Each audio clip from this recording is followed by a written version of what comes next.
What's good, YouTube?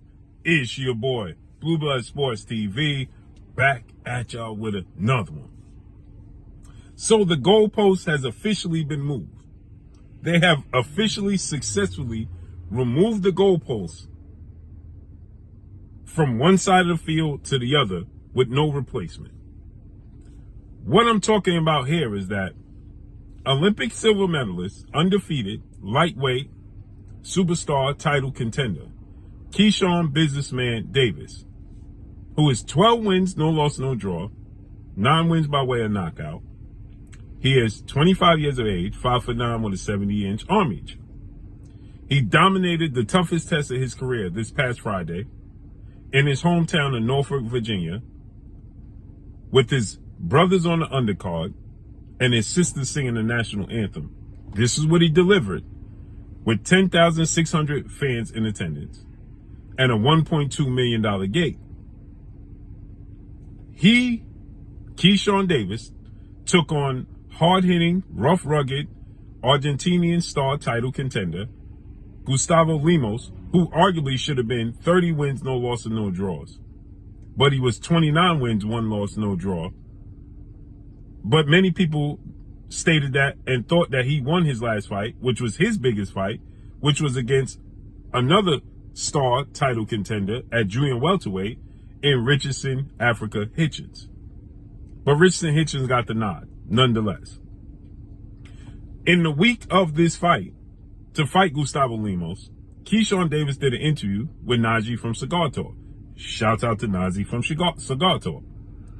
And the fans in the chat asked Najee to ask Keyshawn about Gervonta Tank Davis, undefeated 3-division world champion, 5-time world champion, superstar boxer, who is the WBA lightweight world champion, a pound-for-pound fighter, and one of the faces of the sport of boxing.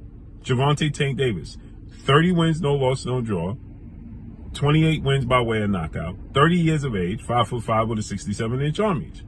Keyshawn Davis did what he was supposed to, saying that he would beat Gervonta Tank Davis. Gervonta Tank Davis can't beat him, right?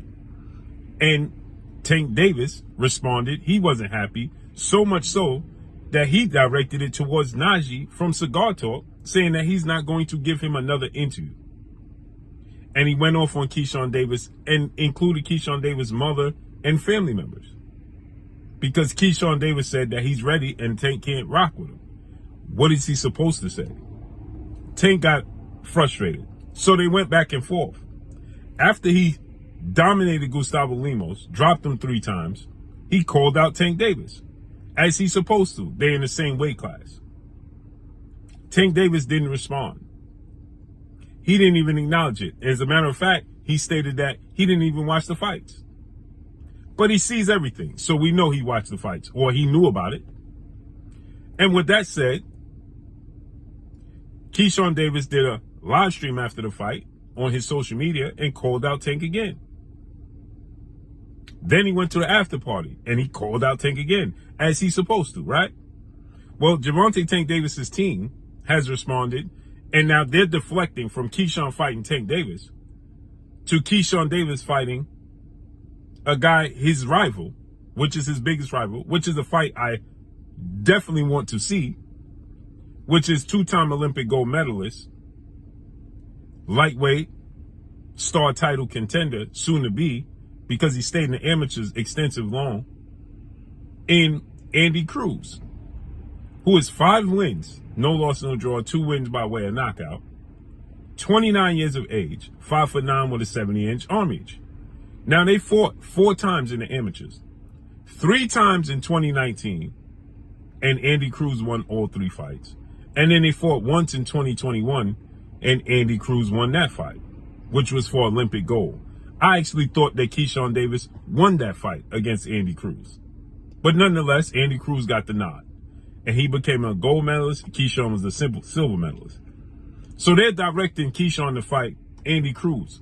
Hurdles. There has to be hurdles and obstacles in the way to get to Tank Davis when it's a perceived threat.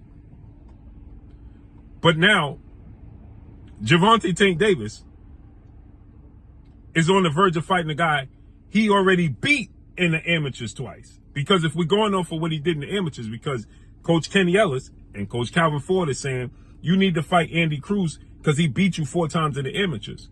Well, if we're going off the amateur record, Tank already beat Lamont Roach twice in the amateurs, so why is he fighting him as the pro? And he's a super featherweight, not in your division, and just had the biggest win in his career against Hector Garcia, who Tank already knocked out Hector Garcia. So why is he fighting Lamont Roach? Lamont Roach had a split decision victory over Hector Garcia and became the WBA super featherweight world champion. That was Hector Garcia's first fight since getting knocked out by Tank. So why are you fighting Lamont Roach? He's not in your division. Lamont Roach doesn't have to jump through hoops and hurdles to get to a Tank Davis fight. But Keyshawn has obstacles to get to a Tank Davis fight. This just lets you know there's a perceived threat in Keyshawn Davis. Nonetheless, now you have Matchroom CEO and promoter Eddie Hearn coming out, and he's saying that they want to be sent the contract. Now Andy Cruz is responding because he's saying now he wants to be sent a contract. And again, I love this idea. I actually love the fight. I want to see it. My question is, why does Keyshawn have to jump through hoops and hurdles to get the fight with Tank Davis? Nobody else had to do this. Hector Garcia didn't have to do it. He beat Chris Colbert. Is Chris Colbert better than Gustavo Lemos? No. If they fought Gustavo Lemos and Chris Colbert, Gustavo Lemos would be the favorite. That's who Hector Garcia beat. Lamont Roach beats Hector Garcia, who Tank already knocked out. By split decision, close fight. He don't have to jump through hoops and hurdles. Who did Isaac Cruz have to beat before he got to Tank Davis? Nobody even knows. Who did Mario Barrios beat before he got the Tank Davis fight? Nobody knows. But Keyshawn Davis has to jump through hoops and hurdles, and he's in